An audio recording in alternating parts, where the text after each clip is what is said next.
마치 살아남는 것이 전부인 것처럼 보이는 경우가 많이 있다는 거죠.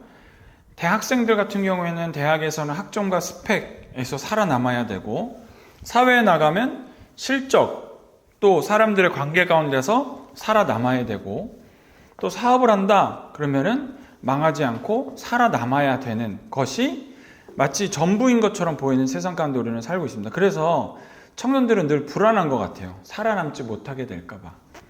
내가 뒤처지면 어떡하지? 밀려나면 어떡하지?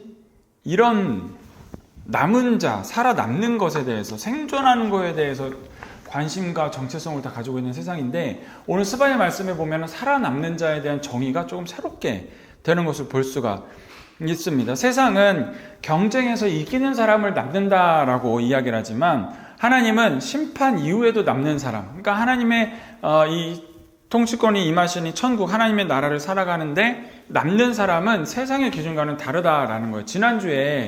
지난주에 그 반문화적 성격, 지지난주죠. 팀 켈러 목사님의 기독교의 정체성은 반문화적 정체성을 가진다. 마치 세상에서 보면은 기독교는 저기 반문화적인 성격을 가진 것 같지만, 하나님의 시각으로 볼 때는 오히려 세상이 반문화적인 거죠. 왜냐하면 하나님께서는 우리에게 주신 세상의 원리들이 또 따로 있기 때문에, 그 원리대로 주님이 지으신 세상을 그대로 그 은혜대로 살아가는 사람은 오히려 세상의 것들이 반문화적으로 보인다라는 거예요. 그래서 우리의 지금 오늘의 자리는 이 세상의 자리가 아니라 바로 주님의 품이 되겠습니다. 그래서 우리가 살아남는다라는 것도 오늘 이 말씀, 스바냐 말씀 가운데서 세상 가운데 살아남는 사람으로 남는 것이 아니라 하나님의 품 안에서 그럼 살아남는 사람은 어떤 정체성을 가지고 있느냐라는 것을 우리가 보기를 원합니다. 자, 아까도 말씀드렸지만 여러 가지 기준들이 있습니다. 세상에는 살아남는 자라는 것에 대한 기준이 참 많아요. 학점 4.0 이런 것도 있고, 또 토익 토플 이런 것도 있고, 또 스펙을 쌓느라 남는 자, 살아남은 자가 되려고 스펙을 쌓느라 쉴 틈이 없습니다. 봉사활동을 해도 그것이 하나님의 사랑 안에서 관점으로 해석되는 게 아니라 지금은 사회에서 살아남는 자가 되기 위해서 봉사활동을 하고, 인턴 경험도 자기의 삶 가운데서 이루어지는 삶의 경험이 아니라 살아남는 자가 되기 위해서 인턴을 하고, 또 해외 연수와 또 해외 출장을 가더라도 세상의 기준은 살아남기 위해서 내가 하는 것으로 한다는 거죠. 근데 하나님의 자녀, 하나님의 품 안에서 이것이 해석되어지면 완전히 다른 활동들이 됩니다. 봉사활동이 살아남기 위해서 하는 것이 아니라 주께서 주신 사명이기 때문에, 하나님을 사랑하고 이웃을 사랑하는 일의 실천이기 때문에 우리가 봉사활동을 하게 되고, 또 새로운 직장이나 새로운 곳에 갈 때도 세상의 기준으로 보면 살아남기 위해서 우리가 정말 어렵게 해야 되는 일들이지만, 하나님의 품 안에서 보면 정말 하나님께서 열어주시는 새로운 장이고, 그곳에서 배우고 누릴 것이 많은 것이 되는 거예요. 근데 이게 삶의 태도에서 참 다릅니다. 인턴이라는 것을 예로 들었지만, 인턴을 우리가 했을 때는 살아남기 위해서 그 중요한 선택들을 해야 돼요. 근데 보세요. 우리가 하나님 품 안에서 새로운 경험을 하면 그거는 중요한 경험이 아니라 소중한 경험이 됩니다. 이게 굉장히 중요한 차이점이에요. 우리가 지금 보내고 있는 인턴이라는 걸 예를 들었지만, 지금 모든 사람에게 적용해 봤을 때 내가 지금 굉장히 이런 표현할 때에서 지금 되게 중요한 시기야, 중요한 결정을 해야 되는 시기야, 이럴 때가 있습니다. 근데 그게 세상 기준에서 살아남기 위해서 보면 굉장히 중요한 시기라고 우리가 얘기할 수 있지만, 하나님 품 안에서 보면 똑같은 상황이지만 그것은 중요한 시기라기보다는 소중한 시기로 받아들일 수 있다는 거예요. 그래서 우리가 오늘 보내는 이 시간을 중요한 시간으로 보내냐, 소중한 시간으로 보내냐는 굉장히 차이가 큽니다. 내가 중요한 시간으로 보내자요? 그러면 선택하기도 어렵습니다. 어떤 선택들이 굉장히 중요한 영향을 미치거든요. 주저주게 하게 되고, 그리고 내일이 걱정되고 염려가 되는 게 중요한 시기를 보내는 사람이에요. 근데 소중한 시기를 보내는 사람들은요, 내가 소중한 것, 내 가치적으로 소중한 걸 선택하면 되는 시기거든요. 그리고 다음날이 기대되고 소망찹니다. 왜냐하면 이 소중한 시기에 하나님과 함께 하거든요.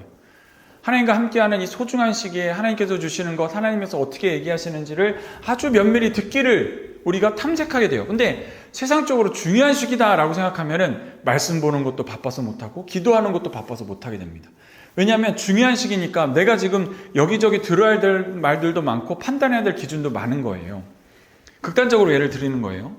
우리가 그렇지만 소중한 시기를 보낸다라고 하면 정말 나에게 소중한 게 무엇인지, 하나님 말씀이 어떻게 되는지 더 찾게 되는 게 바로 우리의 정체성의 변화가 있게 되는 겁니다.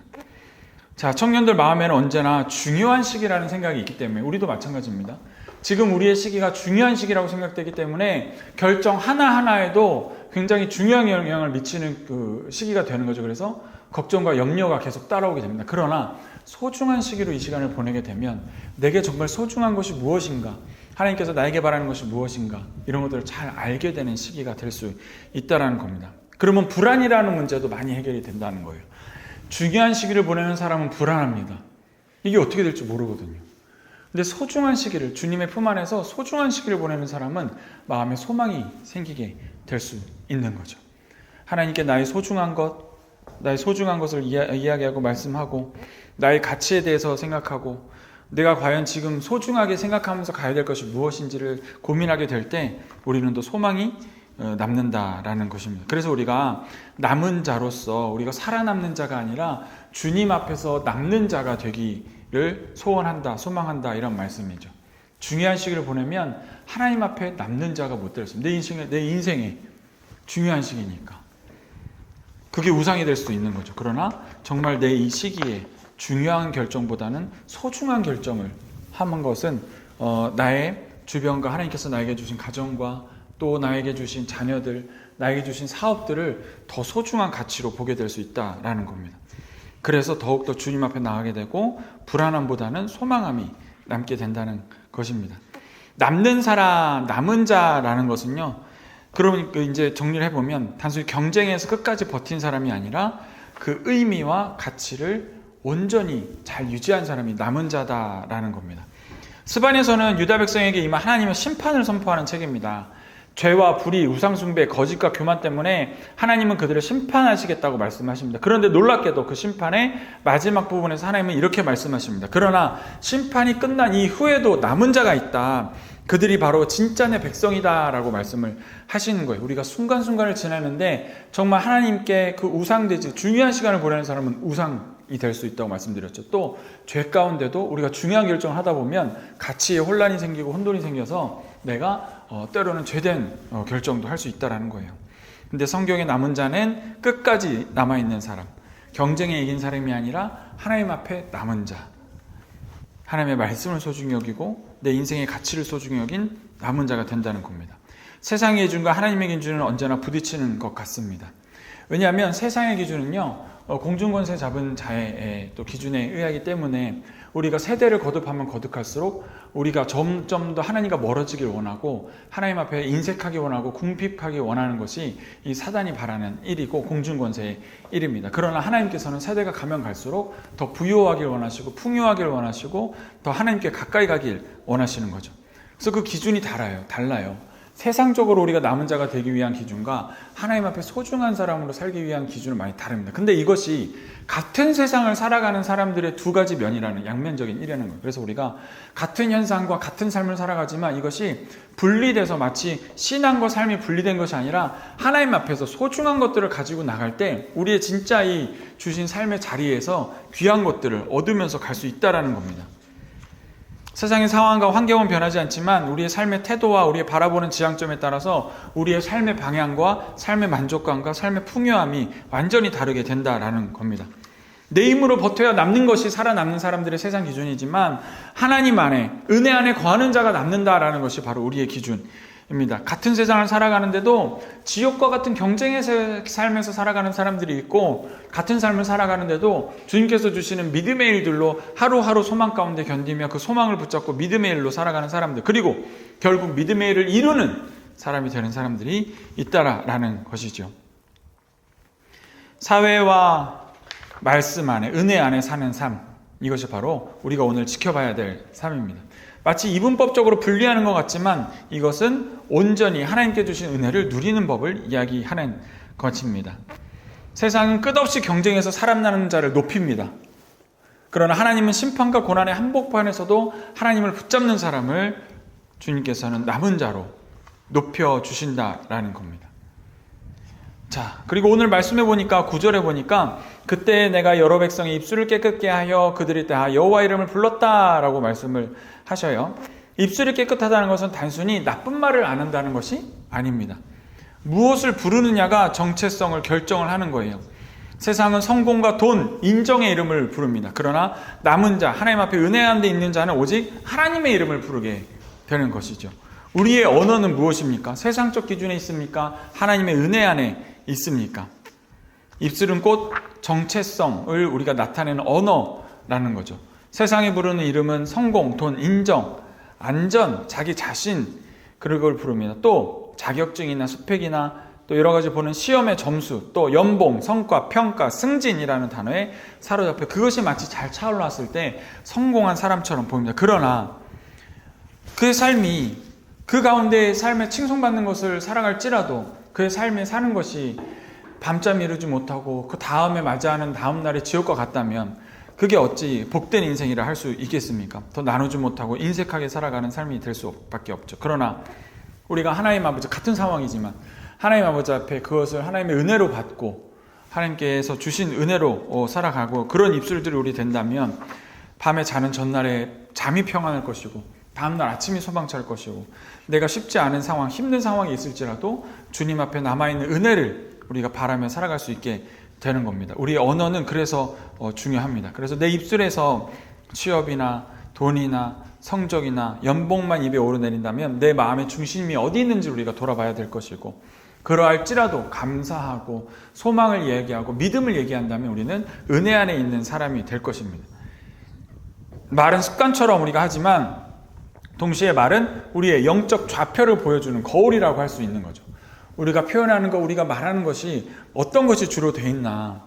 하나님의 은혜와 감사와 소망과 믿음의 일인가? 아니면 절망과 또는 패배와 또는 그 세상적인 가치들을 높이는 것이 잘 되는 것이야 라고 이야기하고 있는지, 그것이 바로 우리가 입술에 나오는 말로 우리가 우리의 삶을 점검해 볼 수 있고 우리가 어느 곳을 향해 달려가고 있는지를 보여주는 좌표이자 거울이라는 겁니다.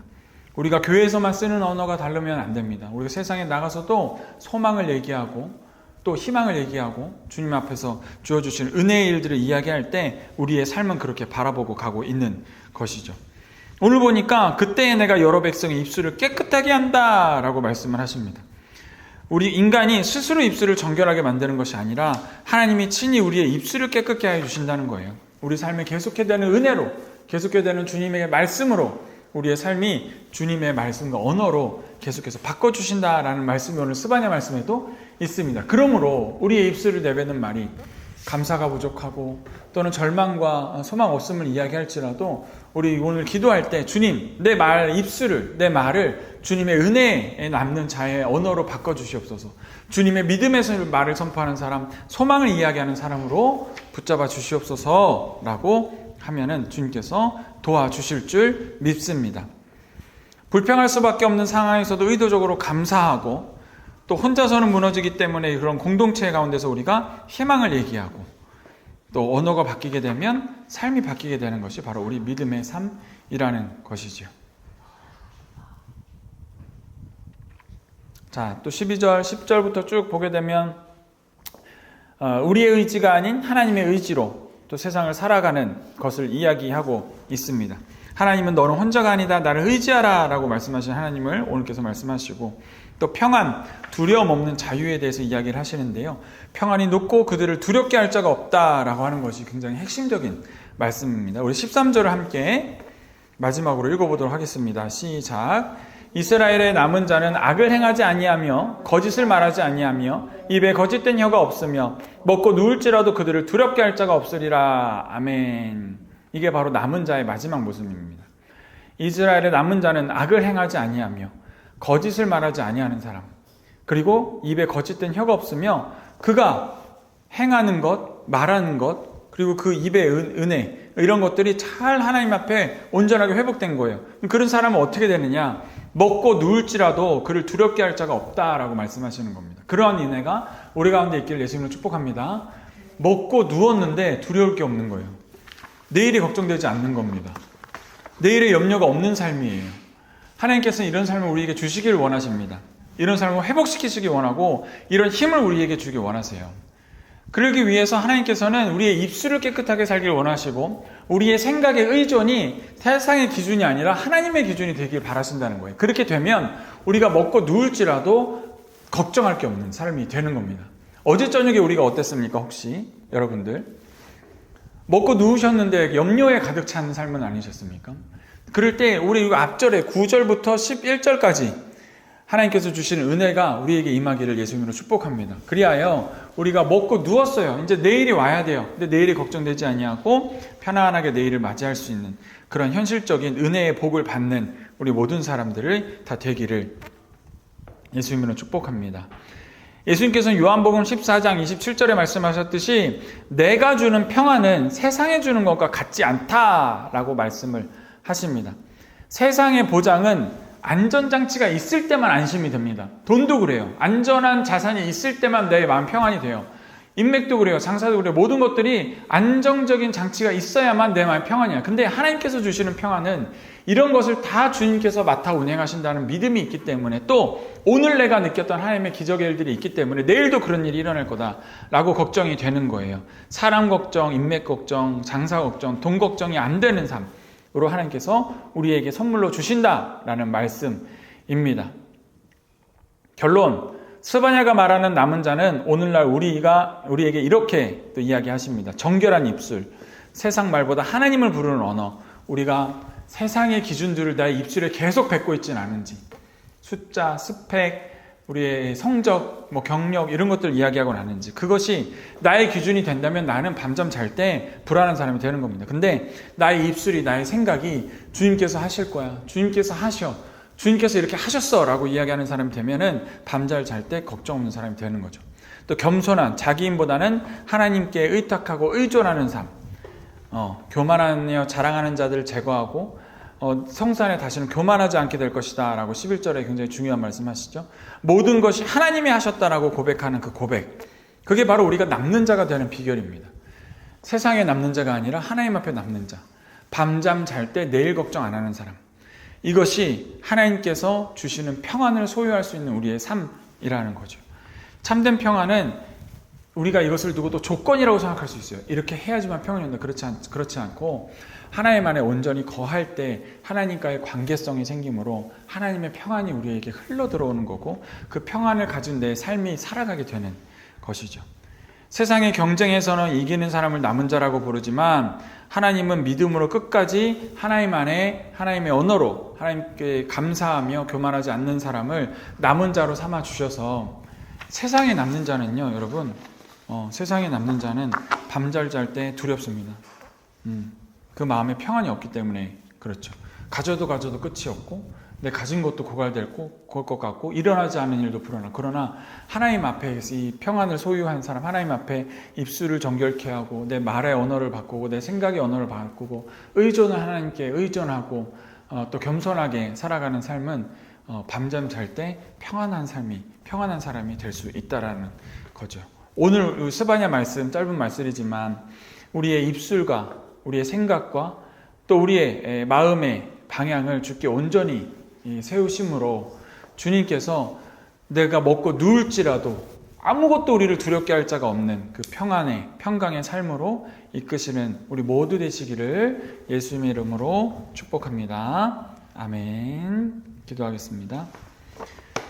할렐루야. 하나님 감사합니다. 오늘 스바냐 말씀 가운데 말씀 위에 우리의 삶을 올려놓습니다. 주여 아버지, 우리의 입술의 말이 어떤 것이 기준으로 튀어나오는지 우리에게 알게 하시고 또 깨닫게 하셔서 하나님의 기준, 하나님 말씀의 기준, 하나님 은혜의 기준, 우리가 하나님을 사랑하고 이웃 사랑하는 얼마나 실천하고 있는지가 우리의 삶의 기준 되게 해주시고 또 그것을 은혜 받았을 때 주님께 감사하며 간증하는 입술을 되게 하여 주시고 교만하지 않게 해주셔서 하나님이 하셨다라고 고백할 수 있게 하시며 또 이런 고백들이 우리가 남은 자가 되어서 고백들이 잘 우리의 삶이 되어서 우리가 남은 자로 이끌림 받을 때 그 자리에서 항상 주님 앞에 먹고 누울지라도 내일 우리를 두렵게 할 것이 아무것도 없는 그런 평강을 소유할 수 있는 우리 될 수 있도록 인도하여 주시옵소서. 그런 삶의 시작이 오늘이 되게 해주시고 그런 삶의 은혜를 누리는 가정, 우리 자녀들, 우리 모든 속한 권속들 될 수 있도록 주님 인도하여 주시옵소서. 감사드리며 예수님 이름으로 기도드립니다. 아멘.